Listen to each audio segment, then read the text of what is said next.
It's Charter Local Edition. Brad Pomerance here in the San Gabriel Valley. We are joined today by Cory Ellenson. He is the Vice President of the Glendora School Board. And in Los Angeles County in November, there were 25 school bond measures on the ballot. I'm going to list the places: Alhambra, Beverly Hills, Claremont, East Whittier, El Rancho, Garvey, Glendale, Hacienda La Puente, LACCD, Lawndale, Lenox, Long Beach, Linwood, Manhattan Beach, Mountain View, Palmdale, Paramount, Pomona, Santa Monica, CCD, South Pass, South Whittier, Walnut, and West Covina. 25 school bond measures. They needed 55% of the vote to pass. How many passed?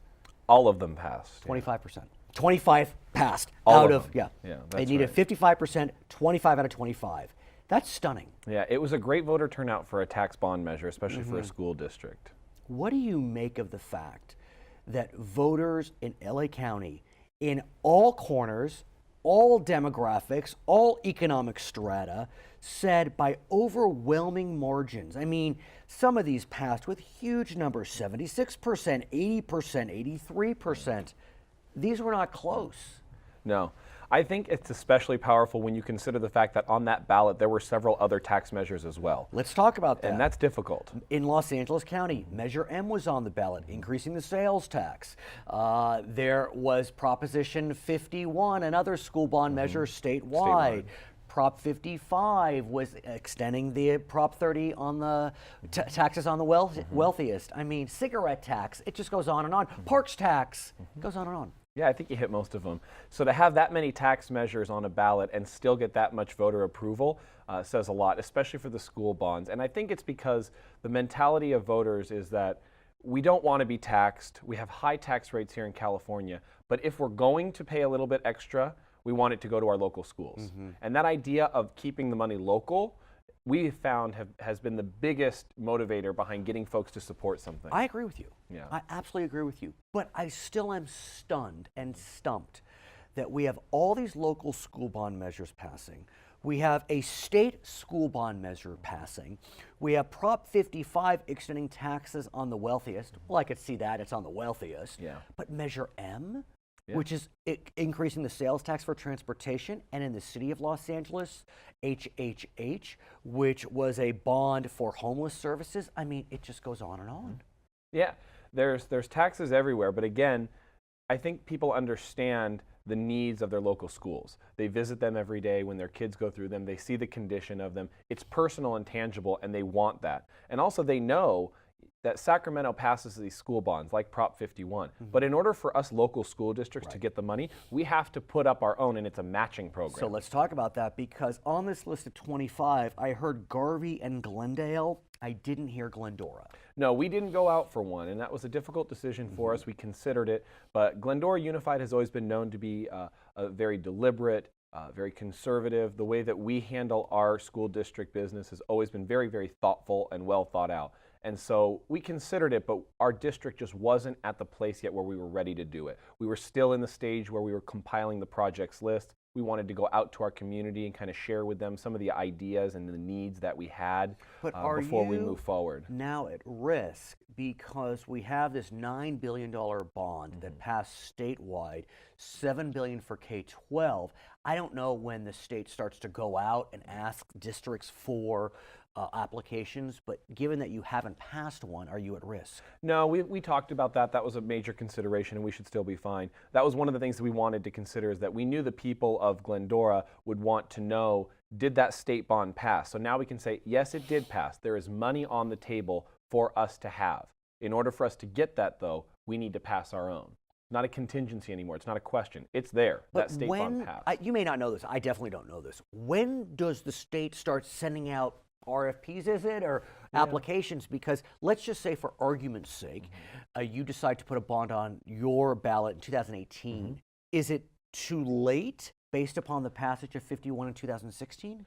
No, it's not. The bigger concern, it takes a while for the state to kind of put all the pieces together, for them to understand and decide what exactly they're going to fund. And that's kind of part of the problem, is that the tendency for these state bonds is to fund new construction in school districts. Well, school districts out here in the San Gabriel Valley, especially Glendora, we don't need new construction. We have declining enrollment. We need to rehab, upgrade the facilities that we currently have. They were all built in the 1950s, and their aging infrastructure needs work. So, do you anticipate, in light of the passage of 51, that you will go to your voters in 2017, 18, 19, 20 and seek a bond? The Glendora Unified is absolutely moving in that direction, but we're doing it the right way and we're doing it very carefully. Right now, we're in the process of putting together a projects list. What do we want done? What needs do we have? And what other kind of elements did we want to incorporate into that bond?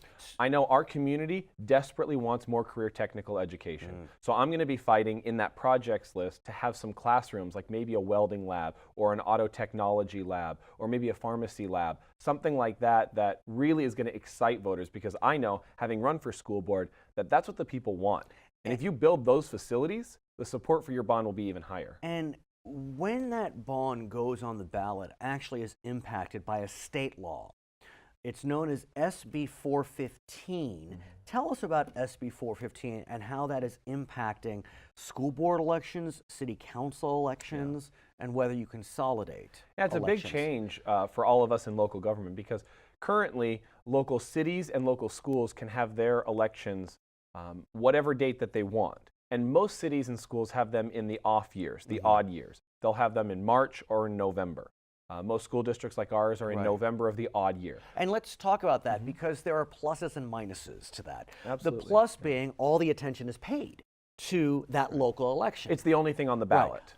The minus is that the turnout in those elections have been abysmal. Yeah, exceptionally low. Right. We do find that the turnout, though, as low as it is, it's very educated voters. It's people that have done their homework, they've done their research, they know who they're voting for, what they're voting for, and why. And that's a good thing. So, but you don't have a choice now. We don't have a choice. SB 415. We have to make a decision and a plan by the end of 2017. And that plan says that all of your elections, cities and schools, you have to be on the main big even year elections by November of 2022, I believe. Okay, but you may so we have some this time. up.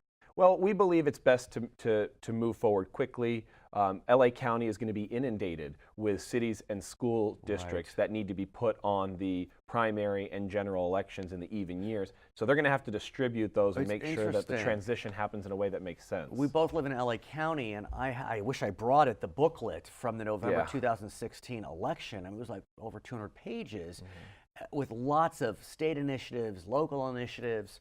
I can only imagine how much bigger it's going to become, bigger than the Bible. I mean, this thing is going to be massive.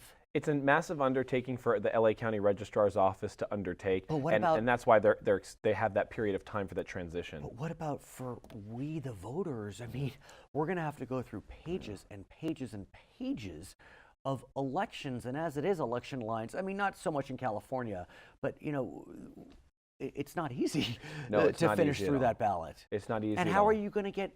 How do you get attention paid to your race if you're running in a presidential year, for example? And that effort, I suppose, falls on the candidates, and it'll be a new analysis that we do when we're running for re-election, looking at who's going to be voting, and of these voters, how many of them are going to be voting all the way down the ballot? Right. Are they coming out just to vote for governor or just to vote for president? Are they going to vote for school board? Are they going to vote for city council? How do we reach them? What arguments are going to be presumably successful? more expensive. You're going to have to target more voters because your universe increases.